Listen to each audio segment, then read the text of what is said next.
Hello everyone. Let us continue with the factors modifying the drug action which we had started in the earlier lecture. So we have covered several factors like body size, then age, the gender, genetics, then route of administration, psychological factors. Okay, so let us continue with the some more factors which can modify the drug action.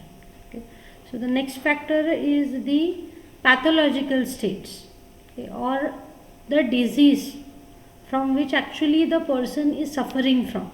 Okay, now usually you prescribe the drug to treat a particular condition, right? In pathological states you prescribe the drug, right, to cure that particular situation. Okay, but it's not only through that the drugs modify the disease process, those which are effective in against that particular condition, but on the contrary several diseases can also influence the drug disposition or the drug action. So ultimately by altering the drug disposition it will ultimately affect the drug action also. Okay, so now there are several pathological conditions which can alter the drug action in several manners. There are number of examples wherein the pathological condition itself can modify the drug action, or the drug itself can result in some pathological situations. That is also true. Okay, now let us consider one by one the different diseases pertaining to the different organs.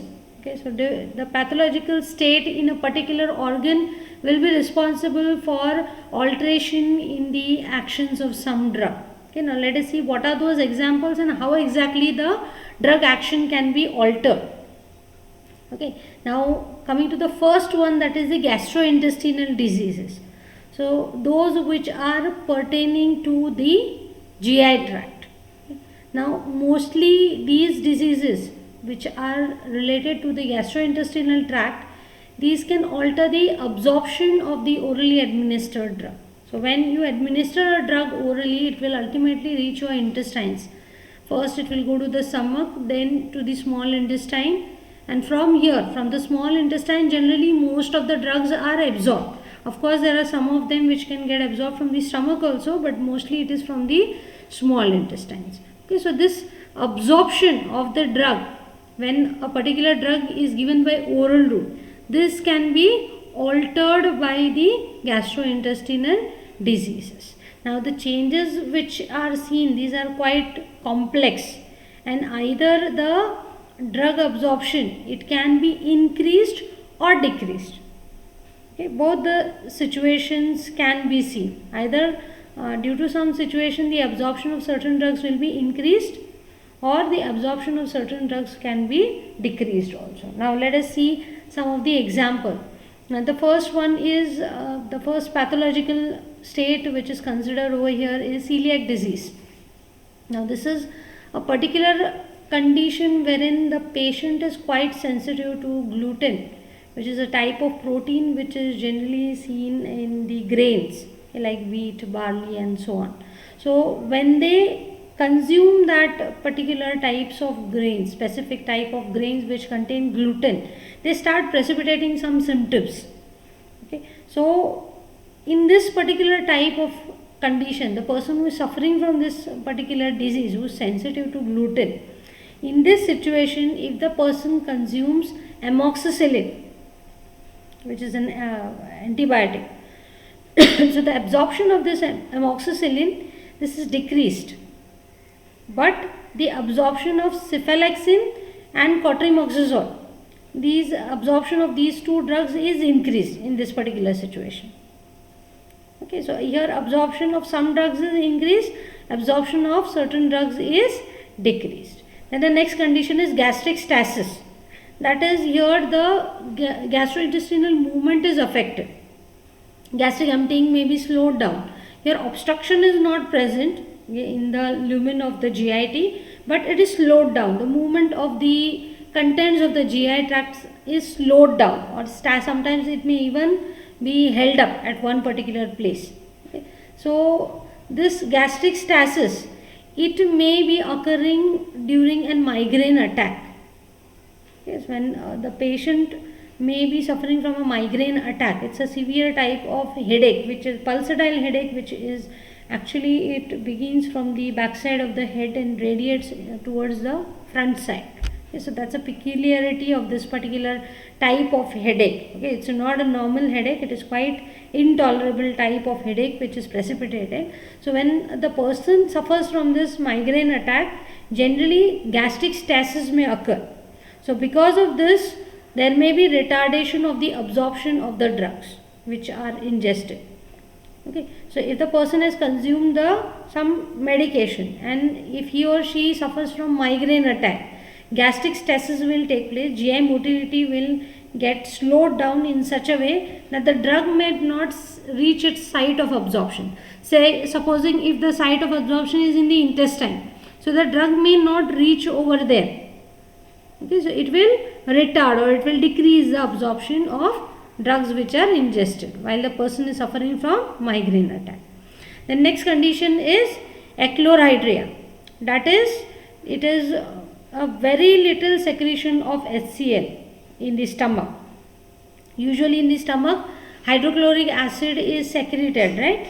But in this particular condition, there is decline in the secretion of the hydrochloric acid. There may be total absence of hydrochloric acid also in the stomach. Now hydrochloric acid, it is quite important for the digestion purpose, right? So digestion of the stomach, it takes place with the help of the HCl which is secreted. So if there is inappropriate secretion of HCl, obviously it will affect the digestion of the food. Now let us see what exactly it is doing to the drug action. So this condition, achlorhydria, it may decrease the absorption of certain drugs. Like say for example, aspirin absorption is decreased. Now why it is happening is, now here since the acid secretion is reduced, there will be a change in the pH, right? And we have seen under the influence of pH, under the passive diffusion, we have seen that the ionization state is very important for the particular drug to cross a membrane. So any drug which is present in the unionized form can only cross a biological membrane, right? But in this case, because of the reduction in the gastric acid secretion, so pH will rise. So as a result of this, aspirin will be more in the ionized form, so it will affect its absorption. Its absorption will be reduced.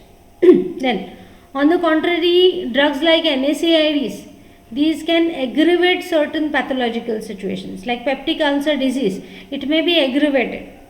Okay, so NSAIDs are contraindicated in peptic ulcer disease. Otherwise, it will worsen the condition. It causes gastric mucosal damage. So it is contraindicated in peptic ulcer disease. Okay. The next type of condition is liver disease. Now let us see how this condition can affect the drug action. Okay, so several kinetic aspects may be altered because of the liver disease, especially the cirrhosis. If the person is suffering from the liver cirrhosis, so this will affect the metabolism process, right? Because we have seen under the metabolism that the major metabolizing organ of the body is the liver. Of course, in other organs also metabolism takes place, but to a lesser extent. Whereas the liver is the major metabolizing organ. Now, supposing if the person is suffering from liver disease, what will happen to the metabolic processes?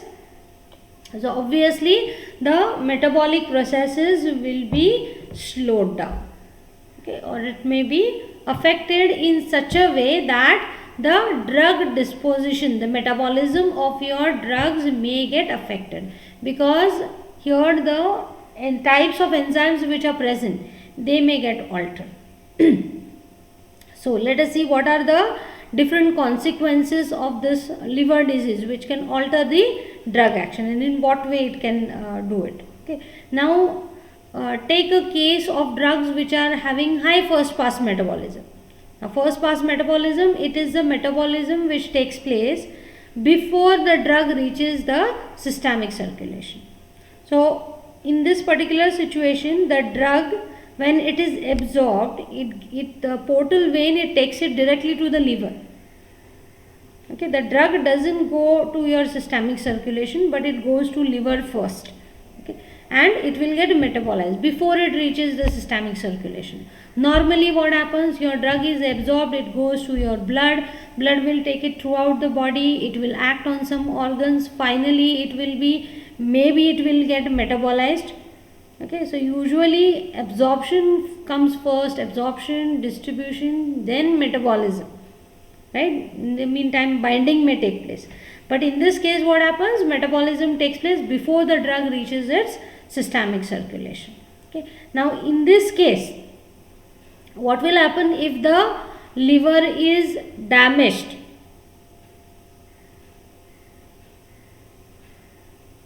What will happen?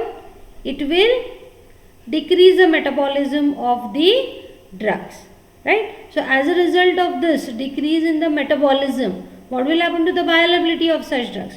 Usually the drugs which are having high first pass metabolism, their bioavailability is low, is what we have seen. Okay, but in this situation what will happen? Because of the liver damage, the drugs which are usually metabolized by this particular process will not get metabolized and their bioavailability will be enhanced. Okay, then next situation, the serum albumin is reduced. Okay, the levels of albumin, it is a type of plasma protein, right, to which mostly the acidic drugs such as diclofenac or warfarin may bind. Okay, so as the levels of these albumin is reducing, what will happen to the protein binding of acidic drugs? Yes, it will get reduced. Okay, so as a result of this, as a result of decrease in plasma protein binding of acidic drugs, more of it will be available in the free form. Okay, so because of liver disease, albumin level may be reduced, so there will be less of plasma protein binding. Now we have seen under plasma protein binding that binding, it is a characteristic feature of that particular drug. Okay, so only a particular percent of drug will always be remain bound to your plasma proteins. So free form of your drug, only a particular percentage of your drug will be available in the free form. Now supposing if the protein levels are decreased, more of your drug is available in the free form, what will happen? There are chances of toxicity which may take place, because the concentration of the free form is the one which is available for action. So it can cross the membranes and produce the action. So as the higher levels of free form is available, it can start precipitating the adverse effects also. That equilibrium may get disrupted over here. Okay. Next is metabolism and elimination of certain drugs is reduced. Okay, so since the liver is damaged, the metabolism, it's a major metabolizing organ of the body.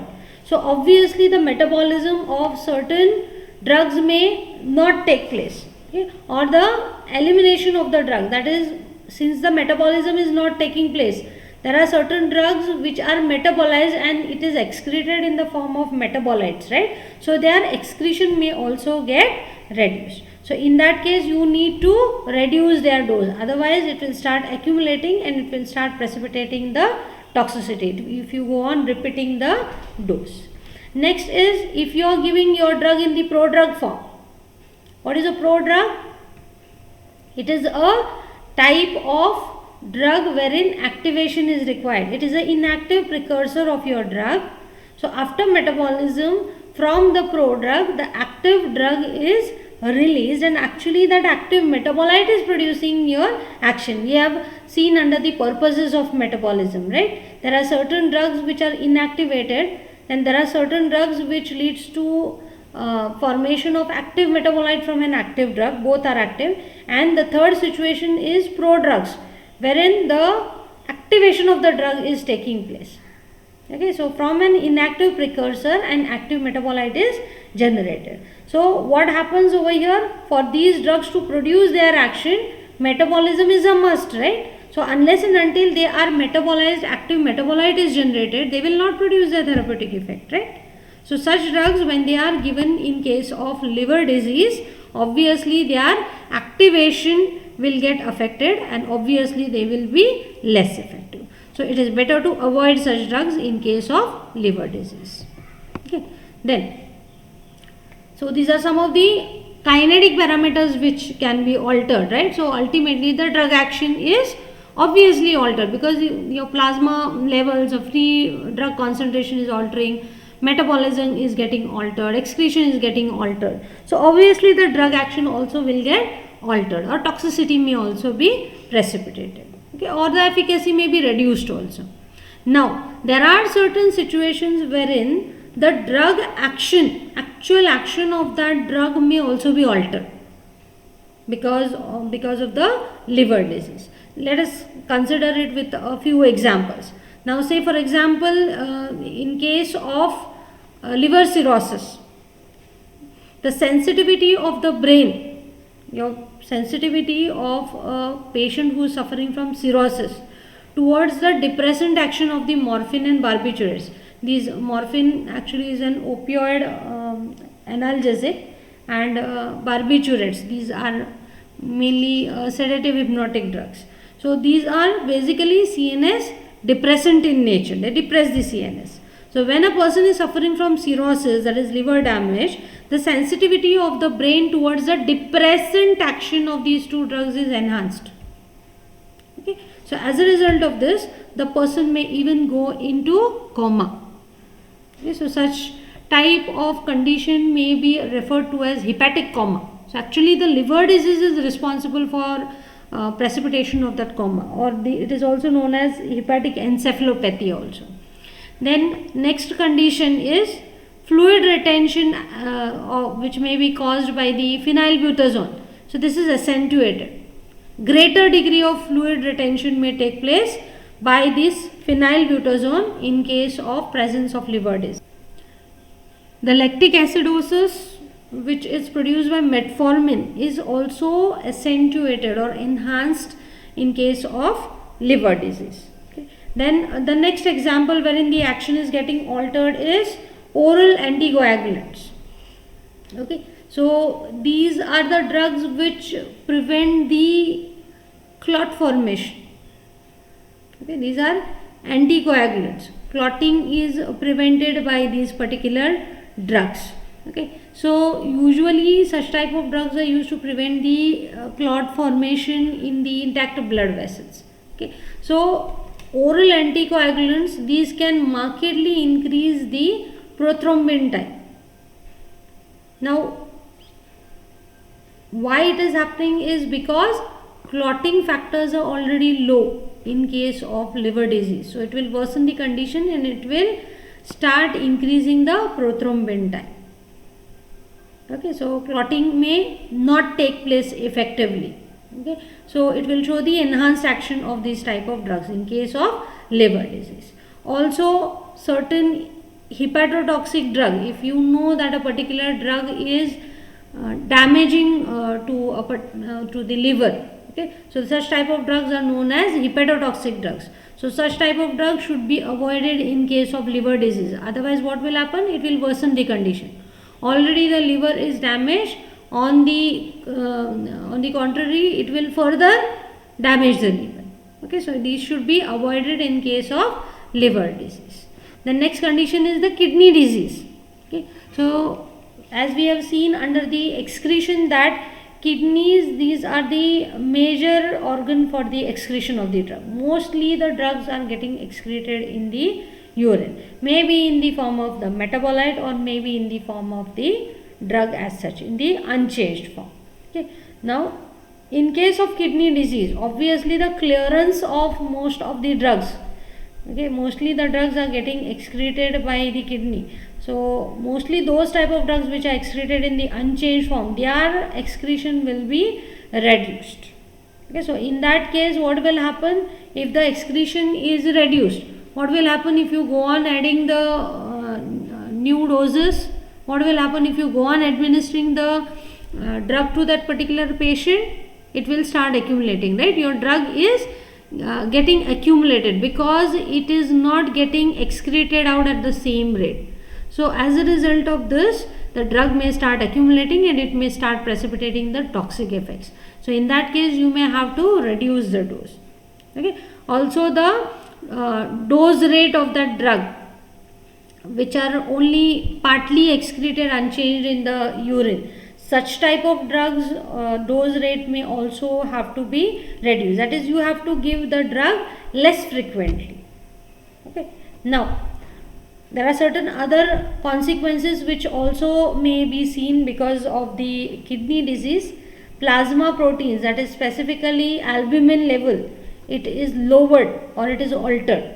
Now as we have seen earlier, albumin, it is a plasma protein to which acidic drug bind, right? So since their levels may be lowered, so what will happen? Acidic drug binding is reduced. So more of the acidic drug will be available in the free form. Usually basic drug binding will not be affected because it generally does not get bind to the albumin. It gets bound to the alpha-1 acid glycoprotein. Okay. So acidic drug binding will get reduced. So as a result of that, more of it will be available in the free form. Next, the permeability of the blood-brain barrier is also increased in case of renal failure. The person who is suffering from renal failure, the blood-brain barrier, usually we have seen earlier that over here only highly lipophilic drugs can cross, right? The blood-brain barrier, it is impermeable to almost all the substances except those which are highly lipophilic in nature, because it's lipoidal in nature. Okay, so what will happen in case of renal failure? The permeability of the blood-brain barrier is increased. So as a result of this, what will happen? The drugs which usually do not cross the blood-brain barrier easily, they will start crossing the blood-brain barrier very easily, and much high concentration may be attained and greater level of actions may be seen for certain drugs. Okay. Say for example BZTs, benzodiazepines or opiates or barbiturates, usually they cause CNS depression action. They can cross the blood-brain barrier, but since the permeability is enhanced, they will start penetrating the blood-brain barrier more effectively, and more CNS depressant action can be produced. Then another consequence is the change in the sensitivity of the target organ. So the sensitivity of your target organ towards the action which is produced by certain drugs may be increased. Okay. So for example, antihypertensive drugs, okay, these are the drugs which are used to reduce the blood pressure in case of hypertension when it is increased. Okay. So they may produce postural hypotension. Okay. So depending upon the position of the particular person, okay, it may precipitate the hypotension. That is, if you are in the standing position, it will start producing the hypotension. That is, the blood pressure will be lowered below the normal and the person may even faint. Okay, so this particular situation is known as postural hypotension. Okay, so this particular effect which is shown by antihypertensives, so it will be accentuated. More postural hypotension will be produced in case if that person who is suffering from renal insufficiency is prescribed with the antihypertensive drug. Okay, so here what is happening? The sensitivity of the CVS towards the action of these antihypertensive drugs is enhanced. That's the reason why postural hypertension is getting precipitated. Okay. Now there are certain drugs which can even worsen the clinical condition which is existing. Okay. So they may be accentuating the kidney damage or the kidney disease. Okay. Say for example tetracyclines. Okay. So in this urea levels may be enhanced. The next situation is wherein the NSAIDs are prescribed. Non-steroidal anti-inflammatory drugs. These are analgesic, antipyretic, anti-inflammatory drugs. So these may cause more fluid retention. Okay. In case if you prescribe NSAIDs in the persons who are suffering from kidney disease, so there will be more and more fluid retention. Fluid will start accumulating in the body. Okay. Fluid levels will enhance. So as a result of this, what will happen is the urinary antiseptics like nalidixic acid or nitrofurantoin, so their levels in the urine, they will be lower. Okay, so they fail to achieve high concentration in the urine. So actually these are urinary antiseptics, like, okay, so their secretion in the nephrons, it is quite important. Okay, so as a result of fluid retention, what will happen, their secretion in the urine will be reduced. So as a result of this, what will happen, they will start accumulating systemically and systemic toxicity may get precipitated. Next, the drugs which are actually nephrotoxic in nature, that is the drugs which may cause kidney damage. If you prescribe such type of drugs in patient in whom already the kidney disease is seen, in case of renal failure, so it will start worsening the condition. Say for example tetracyclines, aminoglycosides, sulfonamides, nitrofurantoins, these are the drugs which are nephrotoxic in nature, that is they can damage the kidney. So such type of drug should be avoided in the kidney disease. The next condition is congestive heart disease. So here again the kinetics of the drugs can be altered. Okay. Say for example, it can decrease the absorption of certain drugs from the GI tract. Now how it is happening? It may cause the mucosal edema of the GI tract, or even the vasoconstriction of the blood vessels in these regions. So as a result of this, the absorption of the drugs will get decreased. Next consequence is it can modify the volume of distribution also. Congestive heart disease, the volume of distribution of certain drugs may be increased. Now this may be due to expansion of the ECF volume, or it may even decrease for certain drugs. The volume of distribution may also decrease because of decreased perfusion, that is the perfusion of the organs. Okay, the blood supply to certain organs may be reduced. So as a result of this, the volume of distribution may also be decreased. Okay. The next consequence is elimination of the drug may also be retarded. It may decrease the elimination of the drug. So as a result of decreased perfusion, that is decreased blood supply in certain organs, or congestion of the liver, or maybe the glomerular filtration rate is reduced, or it may increase tubular reabsorption. So these could be all the reasons which may result in decrease in the drug elimination, that is the metabolism or the excretion may be affected, so that the drug is eliminated at a slower rate. Okay. Again, one more consequence is in case of decompensated heart. So this type of heart, or the failing heart, it is more sensitive to the effects of digitalis. Okay, so digitalis, when it acts on the decompensated heart or failing heart, it will produce an enhanced action. So sensitivity is enhanced. The next condition is thyroid disease. Now either there may be increase in the levels of thyroid hormone or decrease in the levels of the thyroid hormones. So in case of hypothyroidism, wherein the levels of the thyroid hormones are decreased, so in such type of patients, they are more sensitive to digoxin, morphine or CNS depressant. So there will be enhanced actions of these drugs which are seen in such patients who are suffering from hypothyroidism. On the contrary, those who are suffering from hyperthyroidism, so in such patients, they are relatively resistant to the action of certain drugs. Say for example, inotropic action of certain drugs.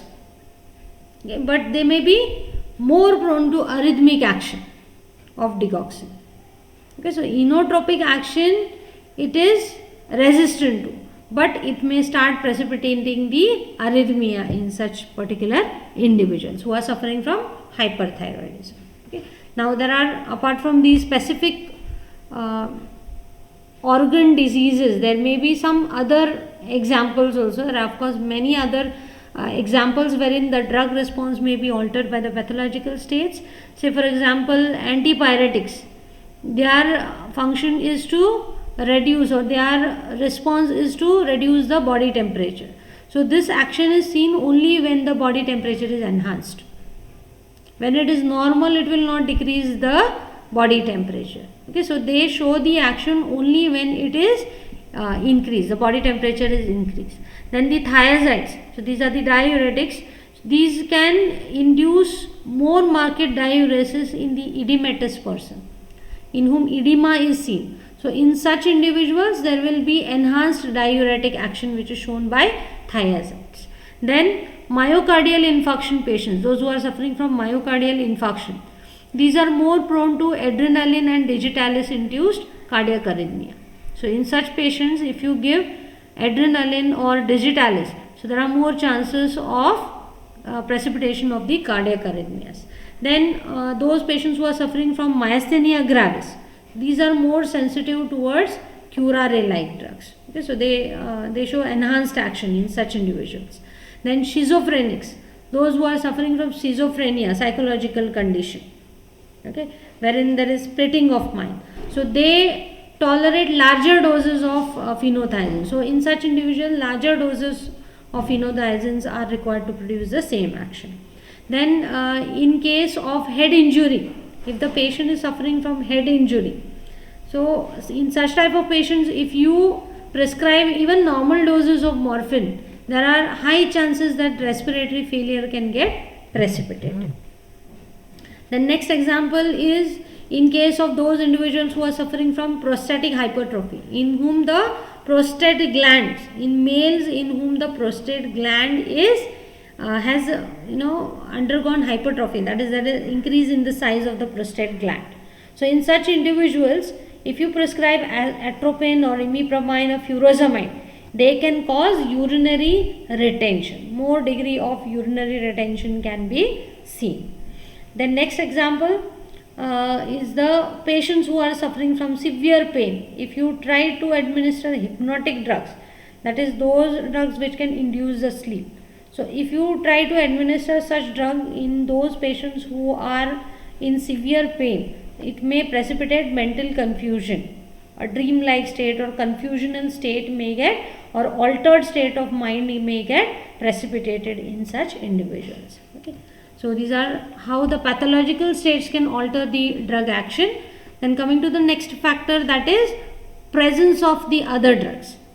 So in most of the situations, we have seen that hardly a single type of drug is administered, right? We have seen that mostly more than one drug may have to be taken at a time, right? Or there may be drug combinations also which are available. Of course, after studying all such situations, only they are combined. Okay, but mostly when you are taking two types of medications at a time, there are chances that one drug can alter the response to the other drug. Okay, now these type of actions, that is modification of action of one drug by another drug, it is known as the interactions. Now these interactions can take place at pharmacokinetic level also and pharmacodynamic level also. We have seen so many examples while we have considered kinetics as well as the dynamics. Okay, so at every aspect of the kinetics or dynamics, the interactions may take place when two drugs are given, and when especially two drugs are utilizing the same mechanism, okay, the same process. So there may be competition between them. One may displace the another, one may not allow another one to use that particular process, or one drug may enhance some other drug's action. So all these may happen. So let us consider a few examples, or which are the situations in which this presence of other drug may alter the pharmacological action or response of a particular drug. Now let us take an example about the plasma protein binding. For example, warfarin is prescribed, it will bind to the plasma proteins, right? So after this, if you administer aspirin, it can displace this warfarin from the plasma protein binding. So what will happen? More of the, preferably aspirin will go and bind to this plasma protein, and warfarin will be set free.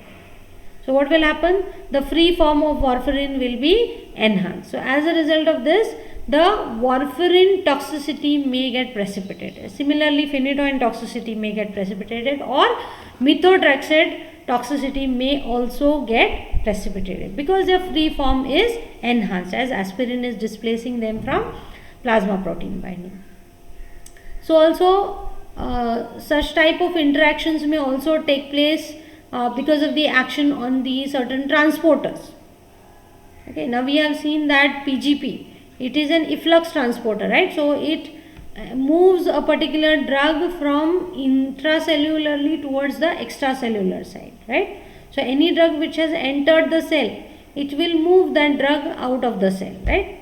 Now supposing if you prescribe certain drugs which can inhibit this transporter, say for example quinidine, verapamil or erythromycin, these are the type of drugs which can inhibit this transporter. So what will happen? As a result of this PGP activity will stop, right? So it will not be able to move any drug out of the cell.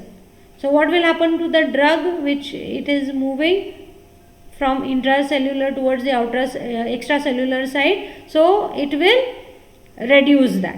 Okay, so movement of certain drugs will be reduced. On the contrary, if you give certain drugs which can induce the PGP, okay, so these are the drugs rifampin and phenobarbital. So these are the drugs which can induce PGP. So what will happen? Its activity will be enhanced and it will start moving that drug out of the cell at a faster rate. Okay, so as a result of this, the bioavailability of certain drugs may be reduced or it may be enhanced. Then at the level of absorption, again there are several types of interactions which may take place. So there are many mechanisms by which the absorption of the drugs can get affected when you administer two drugs at the same time. So there are many situations wherein one drug can alter the absorption of another. Now this may be due to luminal effect.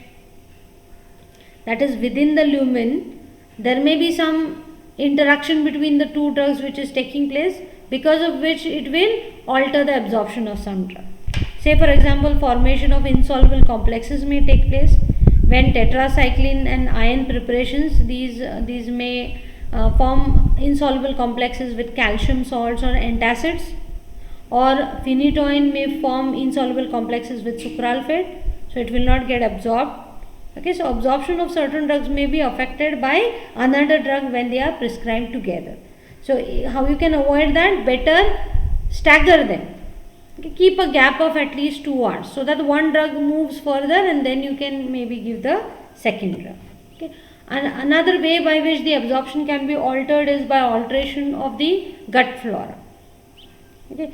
When you prescribe certain antibiotics, the normal flora of your GIT, it may be killed, right? It may be inhibited.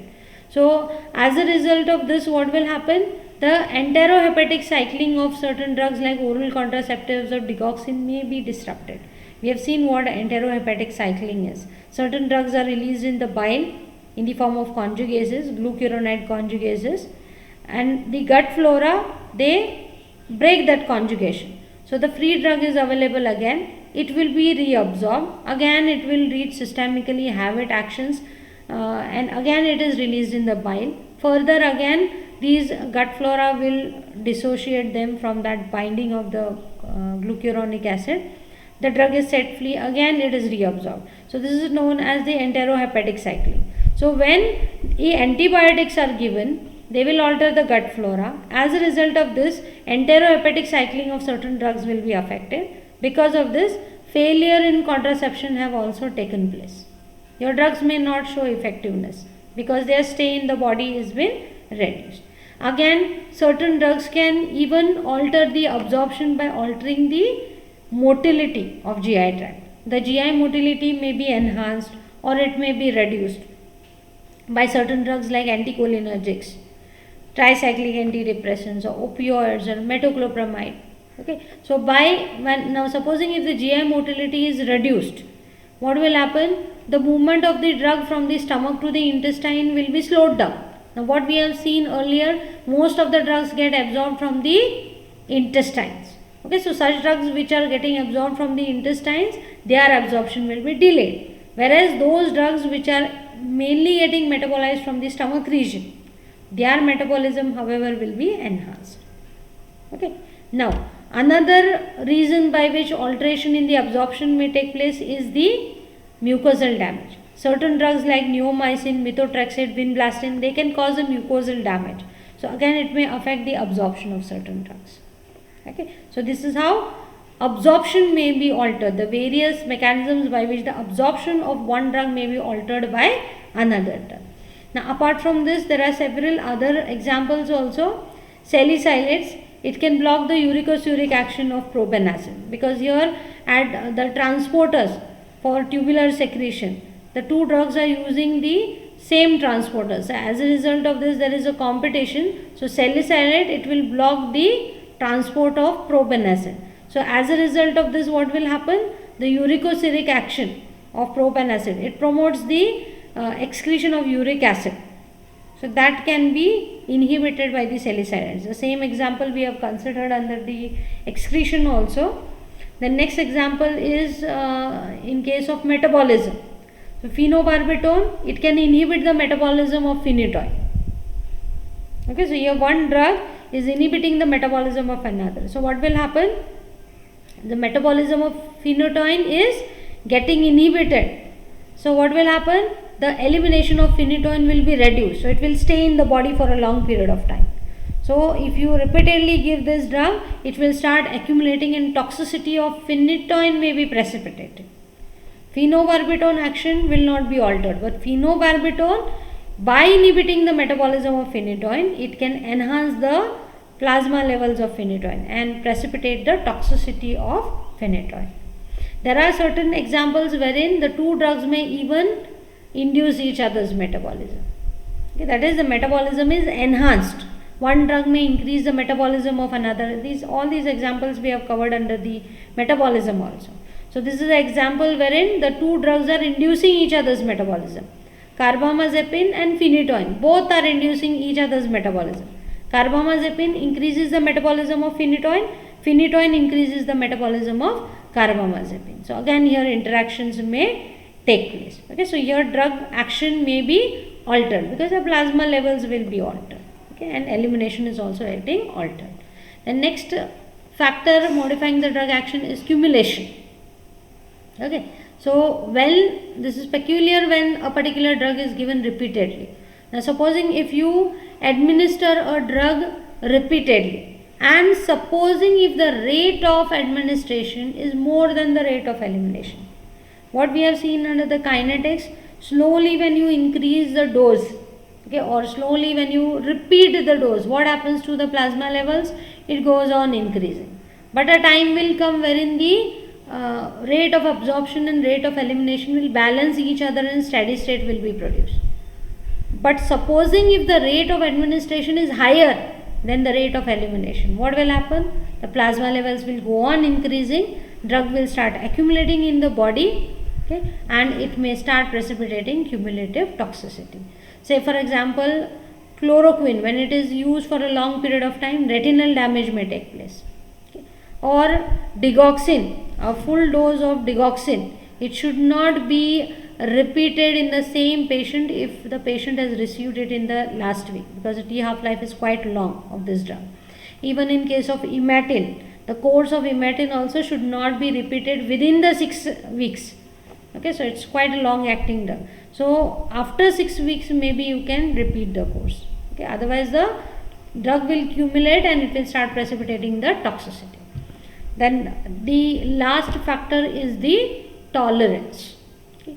Now what is the exact meaning of tolerance? It is the requirement of higher dose of the drug to produce a given amount of action. Now usually what we have seen in the dynamics, when we have considered, as you go on increasing the dose, the amount of response will also go on increasing. Okay, so at a particular dose or the particular plasma level, a particular response will be produced, right? So every drug has its own DRC, dose response curve, right? But here in this particular situation, what is happening? Here a higher dose is required. What do you mean when a tolerance is developed towards a drug? That means higher dose is required to produce the same amount of action which was being produced by a little bit lower dose earlier. So that is known as tolerance. Now the loss of therapeutic efficacy is also a type of tolerance, and this type of effect is known as refractoriness actually, wherein the patient do not show the therapeutic effect after prolonged use of certain drugs. So they lose the control over that situation. So that condition is known as refractoriness. Okay. Now coming to the tolerance. Now this drug tolerance, it may be of two main types: natural tolerance and the acquired tolerance. Now as the name implies, natural tolerance means what? A particular species or a particular individual is inherently less sensitive to that particular drug. Okay, so in certain individuals it will produce a particular amount of response at a particular dose. Okay, say for example 10 milligrams of the dose will produce a particular level of response. Okay, say lowering of the BP by say 5 mmHg is produced by 10 milligrams of an antihypertensive drug. Now there are certain individuals in whom 10 milligrams of your drug is not sufficient to reduce the BP by 5 mmHg. There may be requirement of the higher dose. Maybe 15 milligrams of your drug may be required to reduce the BP by 5 mmHg. So that is known as the natural tolerance. So that particular individual is inherently less sensitive to that particular drug. Say for example rabbits, they are tolerant to atropine. Okay, this we have also considered in the earlier factors also. Black race, okay, race and species factor which we have considered. So they are tolerant to mydriatics. So they require a higher dose to produce this particular level of action which is shown in normal individuals. Okay. Whereas certain individuals are hyporesponders to certain drugs. Okay. So they show less amount of action at a particular dose. Okay. So those type of individuals are known as hyporesponders. Example, beta adrenergic blockers or alcohols when certain people consume. So they may show less amount of action at a particular dose. Okay, so this is natural tolerance. The next type is the acquired tolerance. So as the name implies, usually the person who is not tolerant to that particular drug, that is a normal dose produces a normal response. But upon repeated use of that particular drug in these individuals have developed the tolerance later on. Okay, so such type of tolerance is known as acquired tolerance. Just like in case of immunity, you have natural immunity and acquired immunity. In the same way, tolerance also can be natural tolerance or acquired tolerance. Okay, so here if you go on prescribing the drug continuously and uninterrupted presence of the drug, it will start developing the tolerance towards that particular drug. Okay. Now tolerance which is seen to a particular drug, now that tolerance may not be produced to all the actions of the drug. Now we have seen that any particular drug, okay, it may not show only one type of action, right? We have seen that one particular drug may have multiple actions in the body, right?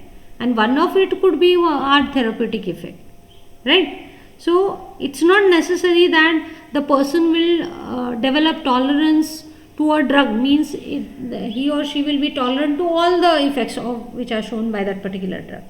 Say for example, in case of phenobarbital, tolerance is developed to its sedative action to calm down the patient. If you use repeatedly this particular drug phenobarbital, tolerance is developed to the sedative action but not to the anti-epileptic action. It has anti-epileptic action also, but tolerance is shown to only this sedative property, not to the anti-epileptic property. Okay. Again, tolerance in case of morphine, it is shown towards the analgesic and euphoriatic action of morphine, but tolerance does not develop to constipation or meiosis which is produced by morphine. So certain actions may show tolerance, certain may not show tolerance. Okay, so it may be selective towards a particular action produced by that particular drug. Okay. Now there is one more concept called as cross tolerance. Okay, now supposing if a person is tolerant to one drug, okay, repeated administration of that drug results in development of the tolerance. So sometimes what happens is one person who is tolerant to one particular drug may start developing tolerance to another drug to which that person is not exposed.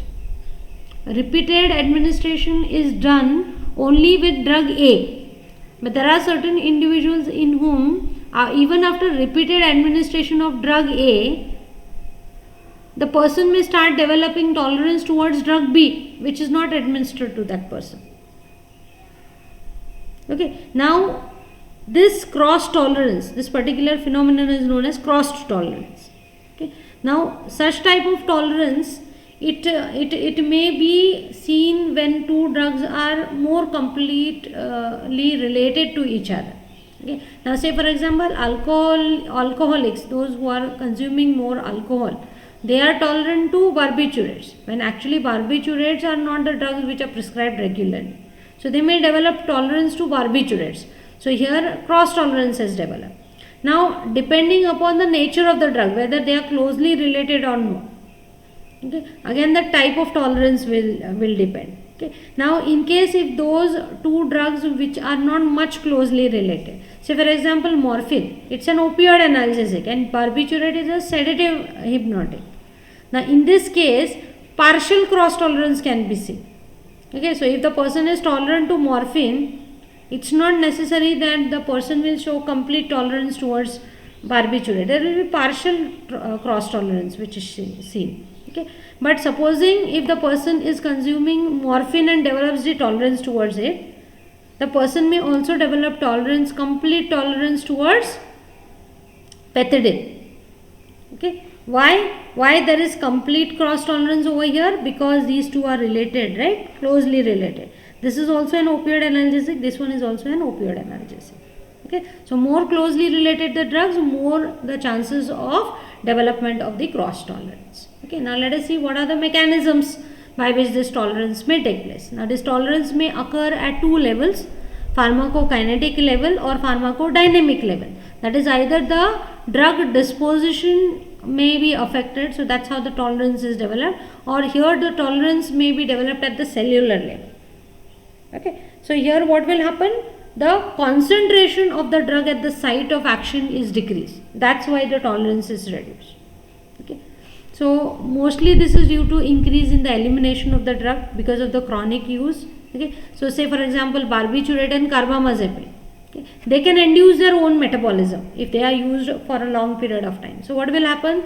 They will get eliminated at a faster rate. So as a result of this, what will happen to their plasma concentration? It will get reduced. So obviously the amount of drug at the site of action also will get reduced. So that's how it can result in the development of the tolerance. So higher dose will be required to attain that much level of plasma concentration. Okay, so that's the tolerance, pharmacokinetic tolerance. The next is a pharmacodynamic tolerance or cellular tolerance. So here the drug action itself is reduced. That is, the cells of the target organ, they become less responsive towards that particular drug. So this may be due to the down regulation of the receptors, that is either the synthesis of the receptors is reduced or their destruction is increased, or supposing if the transducer mechanism that is weakened, so that could be resulting in the decrease in sensitivity of those target cells towards your drug. So again higher doses of the drug will be required to produce a particular level of action. Okay, and there is one more concept called as tachyphylaxis. Okay, tachy means fast and phylaxis means protection. So this particular phenomenon is a rapid development of tolerance when you repeatedly administered a drug in quick succession. Repeatedly if you go on giving the drug again and again very quickly, so in that case it may develop tolerance. So very rapidly the tolerance may start getting developed. Okay, so this phenomenon is known as tachyphylaxis. Mostly it is seen with indirectly acting drugs such as ephedrine or nicotine. So say for example these drugs, they act by causing release of catecholamines. Okay, so what will happen? Initially they will produce their action by causing release of the catecholamines in the body. But what will happen? Catecholamines are generally synthesized and they are stored. And these drugs are producing the release of these catecholamines from their storage sites. Okay, so what will happen when you go on repeating this drug in quick succession? Immediately it will start releasing the catecholamines in the body. But what will happen? Because of this quick release of the catecholamines, your body will get depleted of the stores of catecholamine. Synthesis of catecholamine will obviously take some time, right? So it will not match with the rate of release. So what will happen? The stores will get depleted and your drug will start developing tolerance.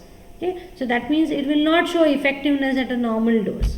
Okay, now there are certain other mechanisms also, like slow dissociation from the receptor, okay, or desensitization or internalization or down regulation of the receptor, or certain compensatory homeostatic adaptation. So this may also result in tachyphylaxis, development of the rapid tolerance. Okay. One more small concept is drug resistance. Now here, this is, so far we have seen that our own body cells are developing the tolerance, right, towards your drug. Now this is the type of tolerance which is shown by the microorganisms. Now we have seen that we use certain drugs, chemotherapeutic drugs, which are used for killing the microorganisms or the cancer cells. Okay, so usually this drug resistance is shown by those drugs which are used against the invading microorganisms to kill them, okay, or may cause the halt of their growth. Okay. So drug resistance is a situation wherein the microorganism develops the tolerance towards that drug, okay, towards the inhibitory action of the antimicrobials.